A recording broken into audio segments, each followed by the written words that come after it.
Podcast 58. Greetings, everyone. It's me, Anthony.marshjr, aka PRLostGalaxy2014, with a brand new video podcast, which was also following my 5-month hiatus when this was pre-recorded. Time to date when this video podcast was recorded around 3 o'clock p.m. Eastern Standard Time. I know I did this a little late. I usually do podcasts ahead of time before I would edit them and then release them on YouTube or Facebook. As I bring you my supposedly 55th video podcast overall here on the channel, presented by my brand new self-entitled Facebook page. Aside from the new Transformers movie, Transformers: Age of Extinction, to accommodate it, and also discussing, I know the next time I'll talk about the previous Transformers movies that Michael Bay did, but today I'm going to discuss the G.I. Joe movies, based on Hasbro's other action figure brand that's been going on for more than 30 years now. As you may tell, if there was a trivia game for G.I. Joe being made, there are only 2 live-action G.I. Joe movies out. G.I. Joe: The Rise of Cobra from 2009, and last year's, but was originally 2012's, G.I. Joe: Retaliation in 2013. Now, if I would put this video podcast in the description about the G.I. Joe films, I need to address a few things about my history with the franchise and what I felt of it between the whole Transformers versus G.I. Joe fiasco sort of thing. Notwithstanding, even though there is a comic book between the two Hasbro brands crossing over in a comic book series. Now, I don't know how to put it this way. You see, I've seen both G.I. Joe movies, but I haven't decided which one of these live-action films is my favorite. Now, during this podcast, when discussing movies based on G.I. Joe, I'm going to exclude the animated G.I. Joe movies, such as the 1987 animated film based on the American Hero cartoon series that is dearly the most beloved among many G.I. Joe fans, plus the Spy Troops movie from 2003 and Valor vs. Venom from 2004. I'm excluding that from this podcast, because in this podcast, I'm going to discuss, as according to the video title, I'm only going to discuss the 2 live-action G.I. Joe films, which nobody cares to talk about or discuss. So the first I'm going to discuss is G.I. Joe: The Rise of Cobra, and tell you my history of the film, about my anticipation for the film in the past. Before, when I actually saw the film, it led me to some hype, but later, a year after the movie came out, some disappointment. Well, you see, G.I. Joe: The Rise of Cobra, I didn't get to see the movie until when the film came out on DVD and Blu-ray. But I got the movie on DVD until a year later, for Christmas, because there wasn't really anything I wanted to, get or watch. So I had to, even during the time, even following the movie's release and afterwards, I have bought a couple of toys from the Rise of Cobra toy line Hasbro still had. And even Amazon and eBay still have Rise of Cobra toys still on their website, still being sold, because I guess they're overstocked with a lot of Rise of Cobra toys. But I think some of the toys they have for Rise of Cobra are not that good. Retaliation. Sorry, I think Retaliation has some of the worst looking toys from a G.I. Joe movie I've ever seen. But I think Rise of Cobra still actually. I can't even tell which of these 2 G.I. Joe movies had the best toy line, Rise of Cobra or Retaliation. You decide. If you're since you're a more hardcore G.I. Joe fan out there, unlike myself, since I'm more of a Power Rangers fan, I would tell you. Because, here I would say who's a better brand, Power Rangers or G.I. Joe. But unfortunately, Power Rangers is a television series and a toy franchise. G.I. Joe is a comic book, cartoon toy franchise. Unfortunately, though, it just got to me every time I just watch these movies. Especially when I just look at this movie. Does this movie have interest in me? Well, I've heard of G.I. Joe: The Rise of the G.I. Joe movie coming out. Actually, when I wasn't looking up anything decent or good back in 2008, well, even though Transformers, well, by Michael Bay, the 2007 film was great and all, but when you look at it now, it's kind of cheesy and stupid and corny and stupid. But when you look at G.I. Joe, you look at it as some other type of dumb, corny action movie that you would see compared to other dumb, campy action movies. But dumb, dopey, cheesy action movies. So that's why I would say that which one of these movies is not that good, in a way. Well, Rise of Cobra's premise kind of got me a little bit stoked when I first saw it, and when I read details of the film's plot. When I watched the film for the first time, it felt like, I don't know, what the hell am I watching here? It doesn't seem to feel like a G.I. Joe movie, because it feels like I'm watching X-Men, Mission Impossible, and Star Wars, and James Bond, and Team America World Police thrown in, all 5 of those movies thrown into one film.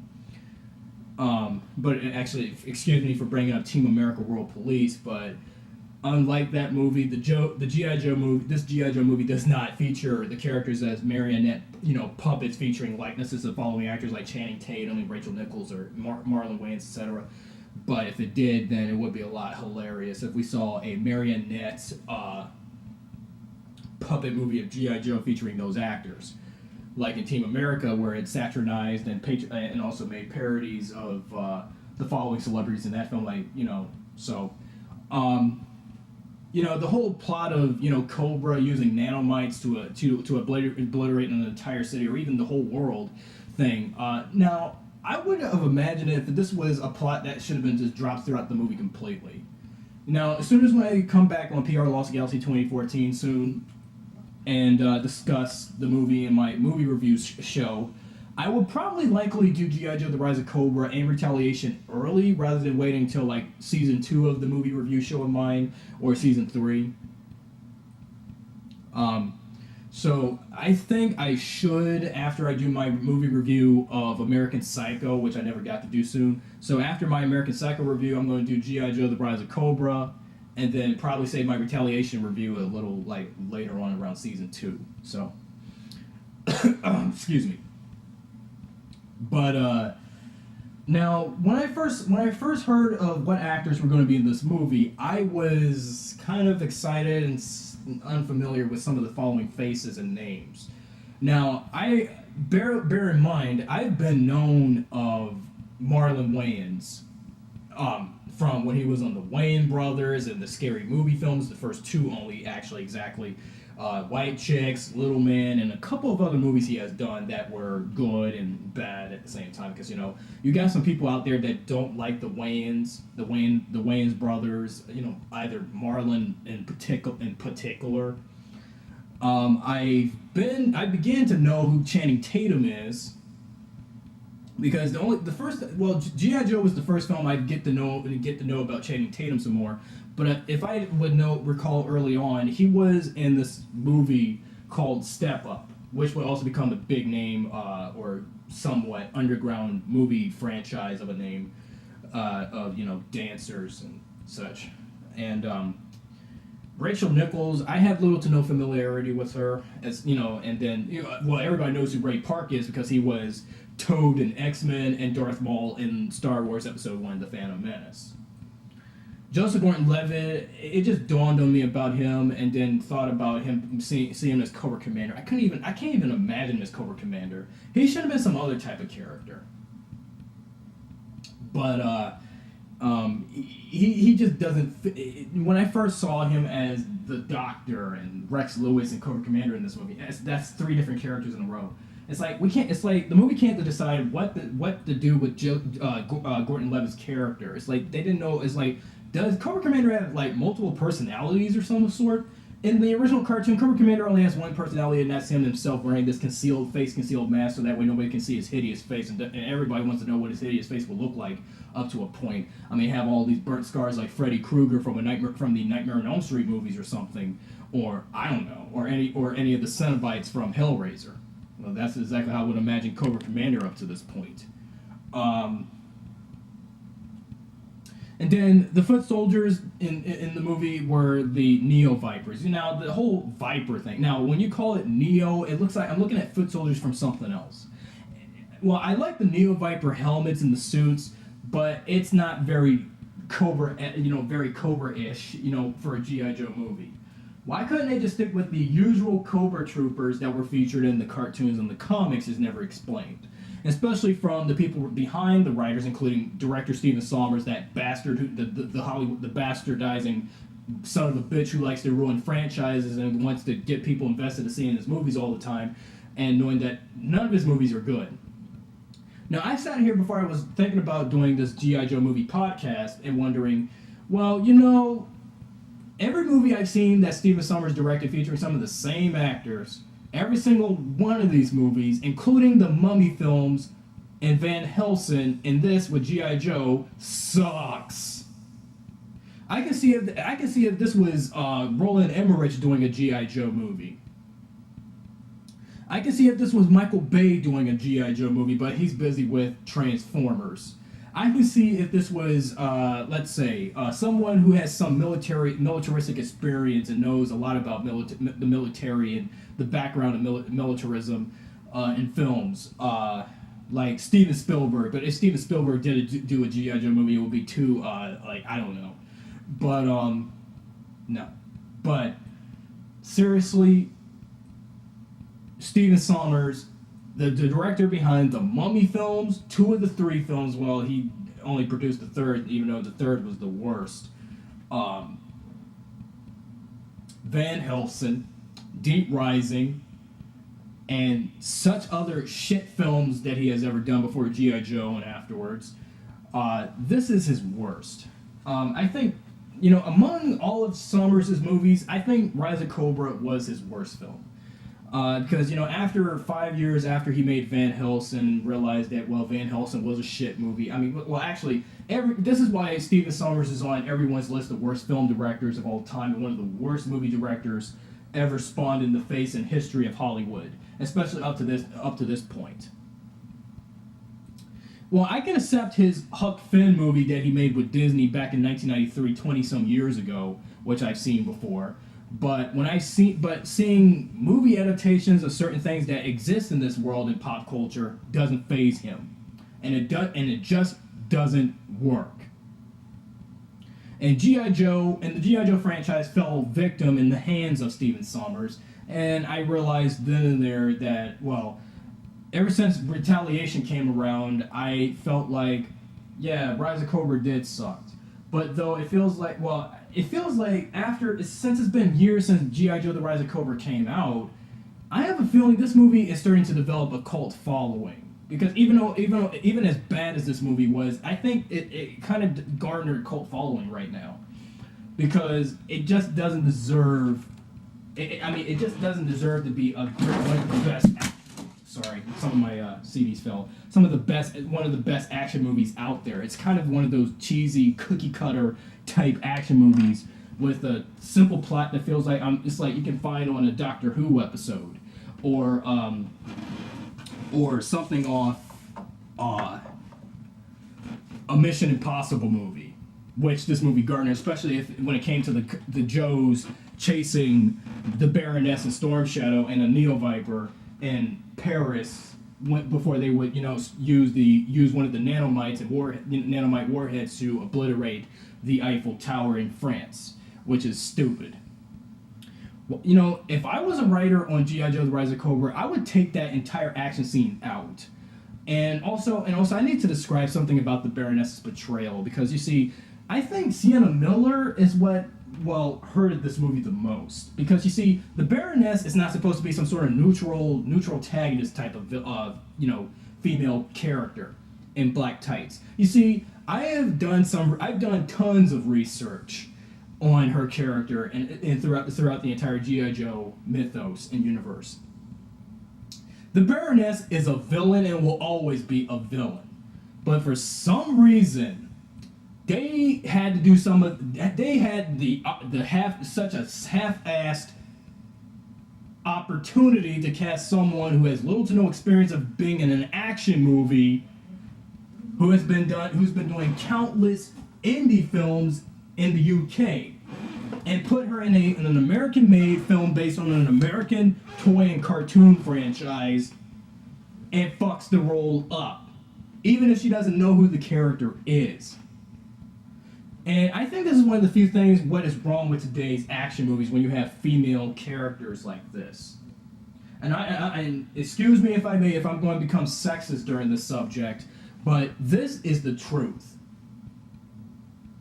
When you do action movies like this, why do you gotta make the female characters like they're all that hot and sexy looking? I mean, Sienna Miller didn't look all that sexy in the black tights, but with the hair so kinda. But glasses, no. In the cartoons of G.I. Joe, and as well as the comics included, the Baroness had clear glasses on. They were round, okay? I can tell that from the 1980s Real American Hero cartoon perspective in comics and toys. But with the modern times of G.I. Joe now, you gotta make the Baroness look like some badass evil bitch with no heart and soul.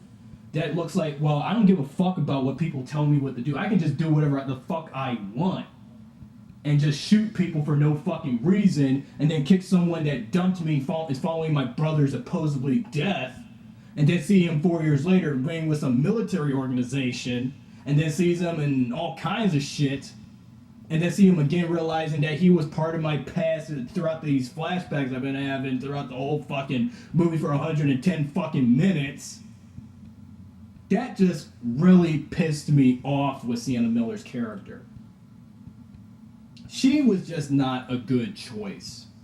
Well, in the beginning, though, I was trying to get back into the G.I. Joe phase because, you know, I've been spending most of the time on Spider-Man and several other movies during the 2000s in that phase, but mainly the Sam Raimi Spider-Man movies again phase type. And when I heard that G.I. Joe was getting a movie adaptation thanks to the success of Michael Bay's Transformers movie, Sienna, actually, if I can tell, she was the first person to appear and cast in the G.I. Joe movie. But you know, I can't think of any good actresses who can fit the Baroness better than Sienna Miller. Cause I didn't know who Sienna Miller was, and as soon as when I saw a couple of her movies like Alfie and Layer Cake, and also the short-lived Fox show called Keen Eddie that she appeared in until that show got yanked off the air due to low ratings back in 2003 on Fox. And then also the Factory Girl movie, which was the Indie World story where she played Edie Sedgwick, or I think that's the name of that character, based on that person. Well, yeah, you know what I mean.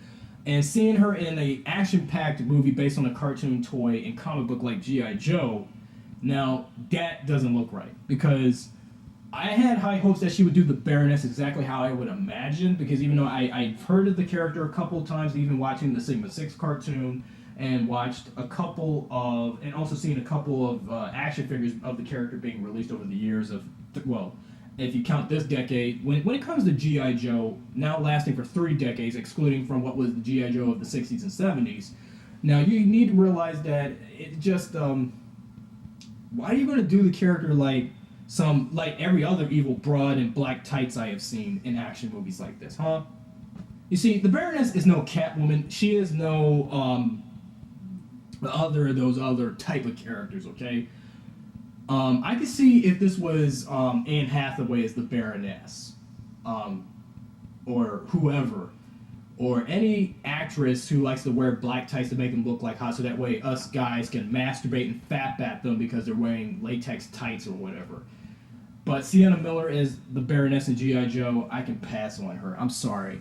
But good. I'm glad that this bitch got a Razzie Award for her performance, because she just flat out sucked in this movie. She really flat out sucked.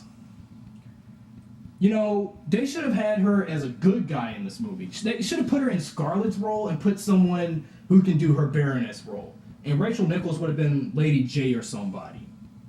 That's what would have happened, in my opinion. Now, enough about the Baroness. I'll get to her back again with the Duke and, you know, Destro, the Duke and Baroness stuff later.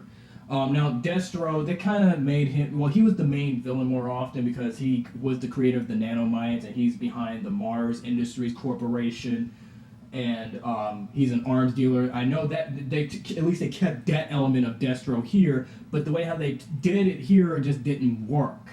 And for some reason, we don't even hardly see we don't hardly see James McKellen, or just call him Destro for the hell of it, but even though Duke in this throughout the entire movie just referred him as by his last name.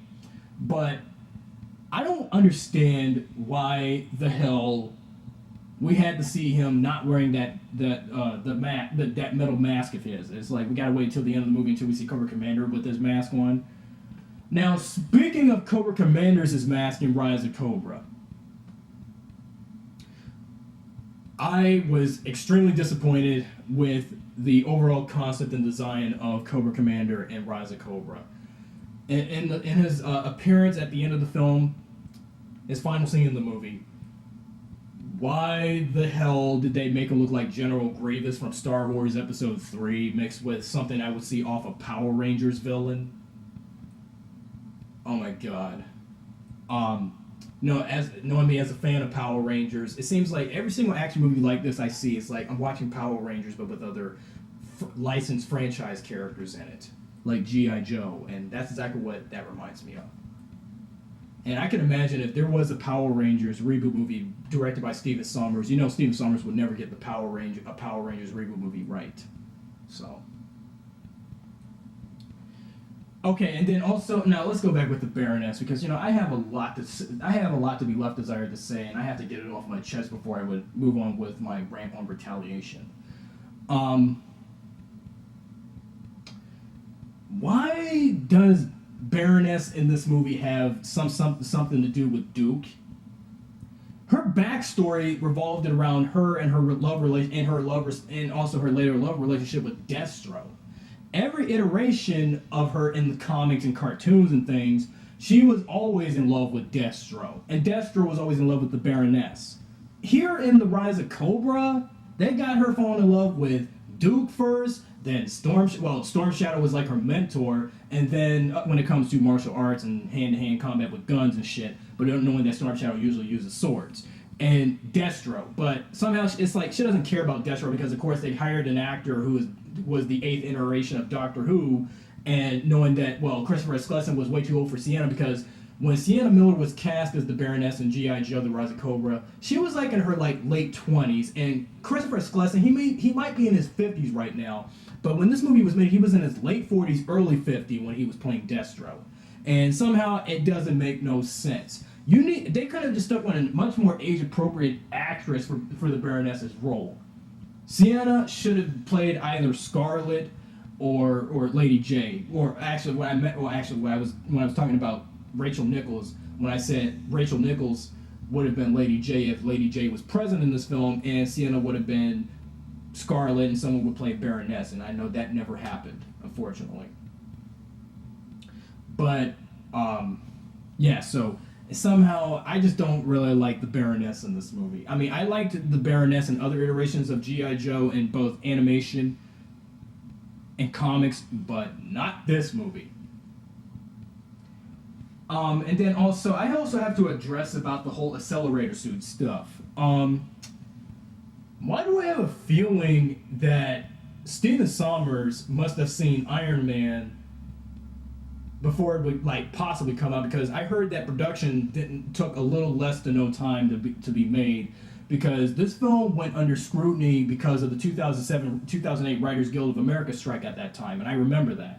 I remember hearing that the G.I. Joe movie was halted because the writer's strike was going on and things were just going under scrutiny. They should have, I think Sommers must have seen Iron Man and thought, what if the Joe team had mobile suits that looked like they're in cars, but they're on their bodies? And knowing that the accelerator suits were never, excuse me for belching, were never ever in the source material of G.I. Joe, ever. And you're making these suits look like those battleizer suits in Power Rangers, but less of the wing armor and other type of accessories, or anything I see of Iron Man, or like the armored suits from Christopher Nolan's Batman movies, but minus all that bulky armor. And you're making. I mean, putting the accelerator suits was a bad idea. Maybe suppose if if I was a consultant or a costume designer for for any of the GI Joe movies, especially with this one, while I would be designing costumes for the Joe and Cobra characters, I wouldn't even dare to think about any suits that would make Duke and Ripcord run faster through the streets of Paris. Okay, because the accelerator suits was the dumbest idea they would ever do to screw up the franchise.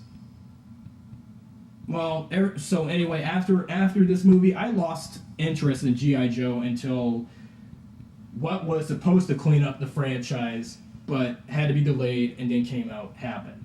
G.I. Joe Retaliation.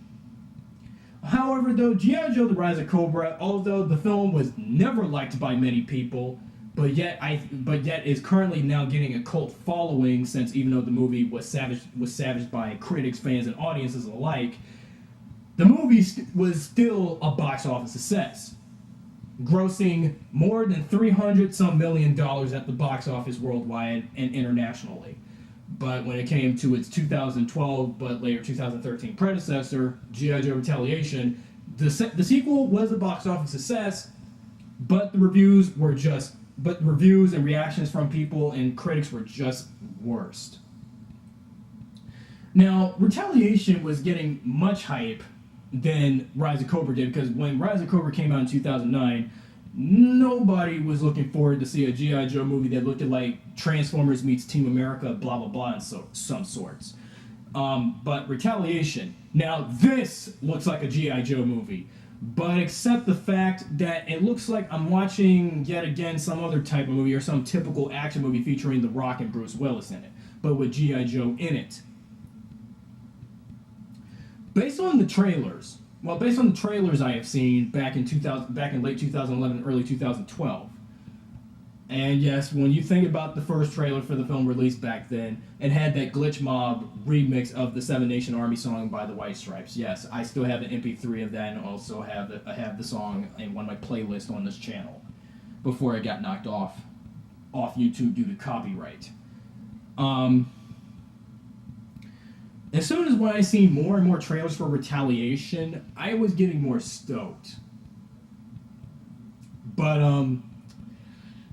sadly, I was hoping for Retaliation to come out in 2012, but unfortunately the film had to be delayed because it took some months for the movie to be reconverted for a 3D release.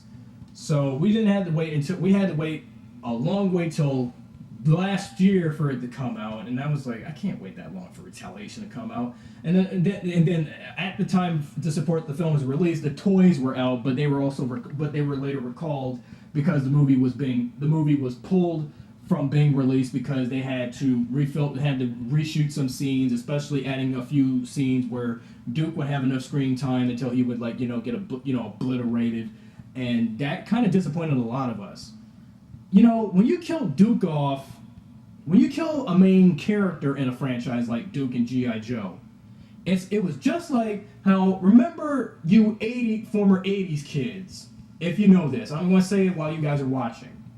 Remember the 1986 animated Transformers movie, and when everyone was saddened to see Optimus Prime die. But although I'm a 90s kid, I never saw the 1986 movie until I got the DVD of it, which was the 20th anniversary edition, which I still have. And even though when I first saw it, and when I saw Optimus Prime die, I was like, no. So this is why people back in 1986 were so upset that they saw one of their all-time favorite characters die. Even if it's just a movie, an animated movie based on a toy, and sees that character die. Wow. I am not impressed. But when I saw G.I. Joe Retaliation for the first time, aside from seeing the trailer so much, and when I saw the film, and when I saw, and after the convoy surpassed, and when I saw the part where Roadblock, Flint, and Lady J recover from the attack the next morning, that dead body didn't look like that was Duke laying there. Duke somehow, let's just say in the movie, they had Duke disappear during the crossfire. So he's not really dead. But actually, it states that in the movie that he is dead. But I honestly disagree and don't believe it. Because if he's dead, then there is no G.I. Joe 3 for Duke. Although there is some reports following the release of Retaliation that Duke may come back for a third G.I. Joe movie if it will happen, but I don't think so, because I guess some of you people last year, if you guys went to the theaters last year and this time of year to see G.I. Joe Retaliation and realized that that when you guys saw the first 10 minutes of the movie and saw that Duke died during the attack, I don't think he's actually dead. When you had that same reaction with the movie, it was like how it was prior-wise when it came to when the first trailer for the film was released in late 2011, and when you guys said Duke died, no, those type of expressions, that was very devastating and heartbreaking. But having Bruce Willis in G.I. Joe, now I like Bruce Willis, but now, seeing him play the original G.I. Joe, General Joe Colton, now, he symbolizes what the G.I. Joe team means. But if only we had more screen time with Willis in this film. But knowing that his character, Joe Colton, is a retired soldier, we don't have much screen time with him. We have more screen time with DJ Corona, Adrian Palicki, and Dwayne "The Rock" Johnson's characters a lot of the time. So this movie was more like the Roadblock, Lady J, Flint movie featuring G.I. Joe, rated PG-13, that sort of thing. So that's exactly how I would see it in that fashion with Retaliation. So critically wise, I think Retaliation, when it came to storytelling and the pacing and the tone of the film. Now, when compared to Rise of Cobra, Rise of Cobra was just that dumb, tedious, cookie cutter, like I said, type of action movie with a stupid plot that felt like this is like something that Michael Bay or somebody would do, but minus all these random explosions here and there and everywhere, and a stupid ass plot with terrible comedy, and also a hot chick to interfere with the male audience who will be an eye candy to the male audience that would sometimes like to masturbate to, or, I don't know, gawk about a lot of the time. Or suppose if this was Megan Fox's The Baroness, that would have been embarrassing. But although, when you look at G.I. Joe: The Rise of Cobra, it felt like Stephen Sommers did it in a style like as if this was Power Rangers rebooted almost. Why do you think Snake Eyes' mask, well, in terms of the mouth, had the embossed mouth plate that looked like off a Power Ranger helmet? You can tell that Stephen Sommers, like I stated about Sam Raimi's Spider-Man movies when it came to the Green Goblin's costume, what everybody was saying about it was that the Green Goblin and Sam Raimi's Spider-Man did look like a Power Ranger, but in a villainous sense, and that's exactly why people did not like the first Spider-Man. That's why everybody liked this Spider-Man 2 more. But when it came to G.I. Joe, I think the hell with Rise of Cobra, and I think G.I. Joe Retaliation did it better in terms of storytelling and writing. Actually, of the two live-action G.I. Joe movies we still have, with the third one still in talks to be worked on, I think Retaliation is the weakest. Because you can tell, even though it had the whole theme of G.I. Joe must stop Cobra from taking over the world and obliterating it, but it got softened following the death of Duke, even though it's not really fully confirmed if he's actually dead, but it just states that he's just gone, or more mentions in the film of him being gone and all. But I do have to say so. I think Retaliation was way better than the Rise of Cobra in terms of writing and acting. But although the acting, though, can be a little slow, the acting was very slow, though. The action was better in Rise of Cobra than it was in Retaliation than it was in Rise of Cobra, because when Sommers directed the first G.I. Joe, he had to do this entire movie like all planned out from something we seen in that James Bond movie Thunderball, which he had to do the film as an honorable tribute to. But Retaliation felt exactly what G.I. Joe fans always wanted. But although they were still, I think they are still left disappointed with this film because, well, Duke's death and probably the unorthodox casting of The Rock and Bruce Willis in this movie. I don't mind Dwayne The Rock Johnson in the G.I. Joe movie, but they should have had him before, because I remember when I was on this G.I. Joe forum site that that someone originally wanted to think that The Rock should do the role of Shipwreck, another G.I. Joe character I looked up before. But when I heard that he was going to play Roadblock, I was like, well, even though The Rock is half Samoan, half black and all, but he's fully black if you can tell, but his skin is very light and all. But seeing him as Roadblock, I thought he was awesome as the character. But though he really brought, although as bad as his acting can get sometimes, I thought G.I. Joe: The Rise of Cobra, G.I. Joe: Retaliation. I don't mean to say Rise of Cobra again. Sorry, not to get these two movies mixed up, even though they're not in the same universe. But Retaliation is like more militaristic. Rise of Cobra is more like a typical toyetic military movie. But this was a better movie for The Rock, even though Retaliation was a bit dull, but I still enjoyed this movie. I think I really did enjoy Retaliation more than The Rise of Cobra. I mean, I know what disappointed many fans and people that were a little familiar with the franchise and saw the first film. Some people were disappointed that Rachel Nichols, Marlon Wayans, and others didn't appear in this film, except for the following aforementioned 4 actors that were from the previous film. Oh, and let's not forget Jonathan Pryce as the President of the U.S., notwithstanding, to be present in this film. Such as Ray Parks reprising Snake Eyes and Lee Brung-hung reprising Storm Shadow. And also, I also even liked the fact that when the Hard Master was telling Storm Shadow about what actually happened to their earlier master, thinking that Snake Eyes killed the master, knowing that that Storm Shadow killed the master. Somehow they got that all mixed up in Rise of Cobra, so that's why they told the rest of Storm Shadow's backstory a lot better.